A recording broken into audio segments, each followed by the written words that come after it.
Well, we don't know for sure, of course, because of subterfuge, and mothers, because of the social stigma, still try to hide this fact. But there were actually reported in 1969, some almost 20,000 live births in Texas. I'm sure the number is far, far in excess of that. And the number last year, I don't have the last statistics on it, but they were anticipated that it was anticipated they'd be higher. What percentage of the births would that be? In Texas overall, it includes almost 10%. About 9.5% of all the live births are out of wedlock in Texas now. Who tend to be illegitimate children? Is there any categorical profile you can draw of what sector of our population are illegitimate? That's an interesting question, and it really gets into the whole problem. There is a specific area that you can say, as statistically, the net results of illegitimacy will affect this particular group within the economy, this social class, more than anyone else.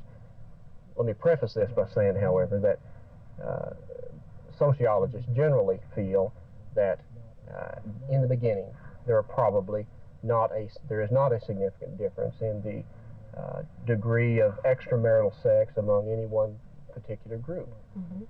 But from there on, the point begins to diverge. For example, the pregnant, unwed, white mother has available to her significantly greater alternatives. She has the higher likelihood, 4 times as likely, to be married post-pregnancy marriage, as for example, a black girl. She has available to her and uses 4 times as often the route of abortions as other groups in the society. After the child is born, you get the widest divergence, and that is that only about 4% of black illegitimate children are adopted in Texas, while some 70% of white illegitimate children are adopted after birth. So that the net results is a differential of like some 87% black to 4% white. What are the socioeconomic consequences of being a bastard? Well, they're tremendous. They're devastating. For example, in schoolwork, sociologists have definitely concluded that illegitimate children do significantly are less effective in their schoolwork. Their absentees are higher. They have a much less chance of adopting and themselves into a normal social relationship than a legitimate child. And the reasons are obvious, I think. Many of them are nameless, as far as along the way it dawns on them that their name is the same as their mother. They have no father relationship at all. Statistically, the possibility that they will be maladjusted emotionally are far, far greater. The problems of juvenile delinquency are far greater.